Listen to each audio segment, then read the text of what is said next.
Welcome to Giant Ability TV.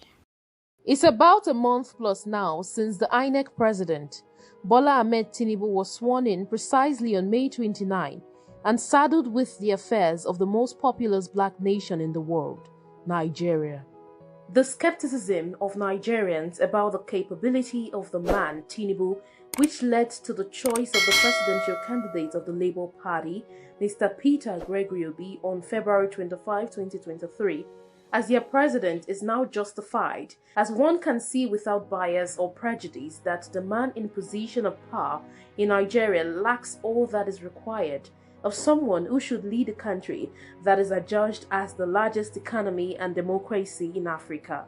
His deficiencies began to manifest by the appointment of his advisors, which replicate what the former President Buhari did, as reflected in ethnic and tribal considerations. The new Nigeria of our dream is such that one does not expect a leader to have the key security officers, such as the Chief of Army Staff and the Inspector General of Police, just to mention a few, come from the tribe and region of the president. When you have these in place, it simply suggests that, rather than moving the country forward, what we have is just motion and not movement. It does not take ingenuity and special leadership acumen for a leader to make sentimental decisions in human and infrastructural developments, such as the disbandment of the board members of government agencies and parastatals, as well as naming of the federal government airports after certain individuals. These actions amount to playing to the gallery, for they only have extrinsic and lacking intrinsic values. The needs of the country were profound and fundamental, transcending those things designed to cajole and appeal to the emotions of Nigerians. I promise that I shall discharge my responsibilities as the Chief of Army Staff with fairness, merit, and hard work shall be duly rewarded, while appropriate measures taken to bring back in line anyone that errs. I really can't describe how I feel presently, but if I have to tell you anything, I will tell you that right now, I feel like a tiger inside of me, ready to chase away all the criminals in Nigeria.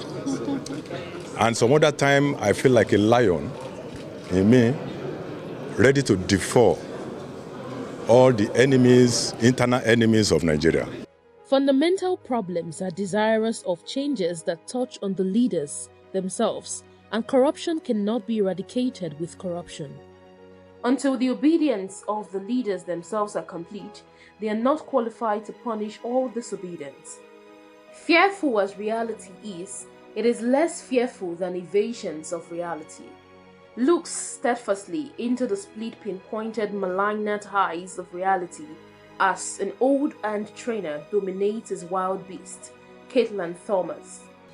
The report of the elections monitoring observers of the European Union came at a crucial post-election time in Nigeria, when the judiciary is busy battling with the cases of the elections that had its outcome as Bola Ahmed Tinubu as president.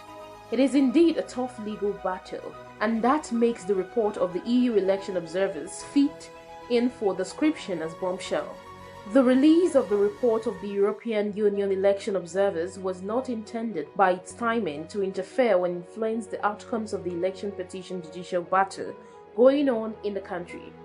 The report has both the positive and the negative sides, even though the summary of it establishes that there was serious fraud and irregularities which negatively affected the outcomes of the elections, with indictments made on the Independent National Electoral Commission (INEC), which was the umpire legally saddled with the responsibilities of conducting elections in Nigeria. Interestingly, the EU's report corroborated the earlier report put out by the Nigerian Civil Society Organization, as well as the Yaga Africa. Although the report was not intended to interfere with the judicial battles going on, especially against the pronouncement of Mr. Bola Ahmed Tinubu as president, provides another important supporting evidence against the outcomes of the February 25, 2023 presidential elections in particular.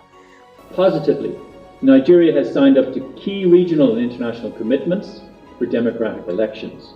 While we consider the electoral legal framework provides an adequate foundation for the conduct of democratic elections, there are ambiguities in the law. Overall, the collection of permanent voter cards was adversely affected by poor institutional planning and a lack of transparency. To ensure the accuracy and inclusiveness of the voter register, an external independent audit would be beneficial. We are also seriously concerned journalists face attacks and with little consequences for the perpetrators.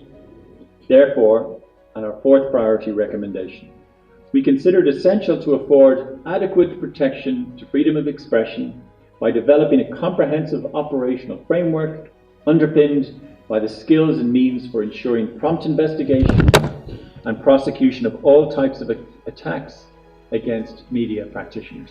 Furthermore, with all evidences that have been presented by the lawyers of the two major political parties in Nigeria, namely the People's Democratic Party (PDP) and the Labour Party (LP), which also had been admitted by the court, it will take only a miracle such as the day turning into night for the lawyers of both INEC and its president-elect to present a defense that will be strong enough to upturn and invade the realities on ground. The entire world is watching and waiting to see how the judiciary will allow for the discrediting of the exhibits admitted by it, which include the sworn affidavit of Mr. Bola Ahmed Tinubu that established the criminal acts of perjury against him in relation to his forged Chicago State University certificate, NYSC exempt certificate, his dual citizenship passport, the 25% requirement of a win in the Federal Capital Territory Abuja, as well as other documents pertaining to the falsification of elections result sheets and the illegal tampering of the result on the beavers machines. The example that a father that lacks etiquette can be to his children is summed up in these manners such as these. If you use the wrong fork, lick it clean and slip it back onto the tablecloth when no one is looking. Judith Martins. There is the need for Nigerians to come up to speed with the happenings around them, especially those that directly affect their lives and those of their children, as well as a generation yet unborn. For the art of life is in constant readjustment to our environment. It is very critical to lay a foundation that will guarantee a solid future for our children, but realize that this foundation must not be laid on falsehood and deceit, for if the foundation be destroyed, there is nothing that the righteous can do. It is either we get it right this time or suffer the consequences for years to come. The problem at hand that we are faced with as a nation has nothing to do with emotions and sentiment. It is not about where Ahmed Bola Tinubu hails from or what tribe or ethnicity he belongs to. It is about whether he is genuine, sincere, and credible or not. Righteousness is the only thing that exalts a nation. It is not sentiment or emotions. Another area of concern about Nigerians is how they easily discard and abandon the lessons of truth, equity, and justice taught by their religions, be it Islam or Christianity, when it comes to political matters. This attitude, I believe, is what has been depriving us of our God-given abilities to scale altitudes. I know and very well that where justice is substituted with injustice, no matter how much a nation tries, let that nation gather the best brains they have from home and abroad, progress will remain elusive. What Bola Ahmed Tinubu is doing right now is to impress Nigerians. This action is tantamount to digging the graves that the country and the people will be buried in. Until righteousness is promoted, demotion remains the order of the day. If Tinubu were to be sincere and honest to himself and Nigerians, his administration should have first and foremost looked in the direction of the sponsors of Boko Haram, who are well known to him, with a view to arresting and prosecuting them. Realizing the number of lives of innocent Nigerians that had been lost to insurgency, former President Buhari also should have been invited to face the music for his atrocious acts that claimed the life of 86,000 innocent Nigerians, according to the report of Vanguard newspaper, within his 8 years tenure of office. These are fundamental issues, and we know that it will take only the deep to call to the deep. There is no magic or miracle that can be performed under the leadership of a person like Bola Ahmed Tinubu, who himself is of a questionable character that can move Nigeria forward, since he has failed to convince Nigerians to vote for him to become president. The only option before him now is to confuse them. Nigerians should not and must not allow these kangaroo governments to slide. It amounts to a disaster of unimaginable proportions if the wicked are allowed to rule the country. Allah will not give you a burden that you cannot carry. Will not. It's there for you. Have faith in the country. Have faith in yourself. Believing that you,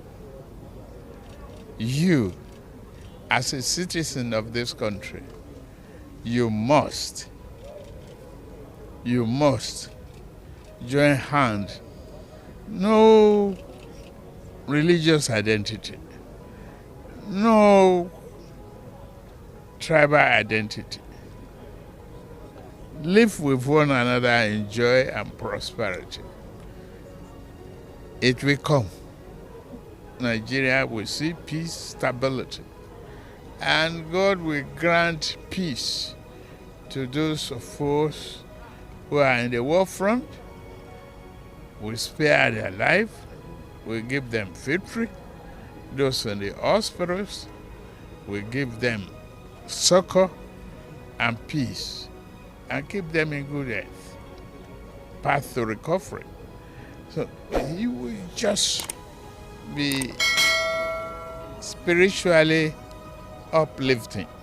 The judiciary must summon courage and boldness from wherever they can to call illegality and criminality by its name. Anything short of justice amounts to the bane of peace and progress in Nigeria. Let this note of warning be sounded that the only nerve, fragile nerve, indeed, that is holding the head of Nigeria to its body is the judiciary. Don't assume that Nigerians who are obedient have moved on and given up on their stolen mandates. This is far from being true. They are just being decent and polite as civilized democrats. There is a point that you push the people to that will give them no other options than to explode as a time bomb. The judiciary must not allow the country Nigeria to get to the point of exploding and disintegrating.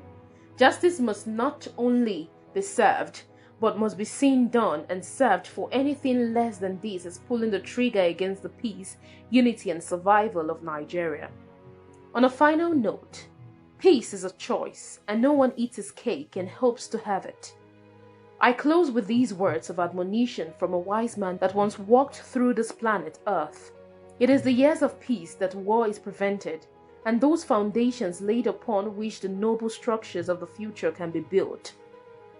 That peace will not be preserved without the virtues which make victory possible in war. Peace will not be preserved by pious sentiments expressed in terms of platitudes, or by official grimaces, or diplomatic correctitudes, or by casting aside in dangerous times, alternately, all warlike strength. There must be honest thought. There must be faithful perseverance and foresight.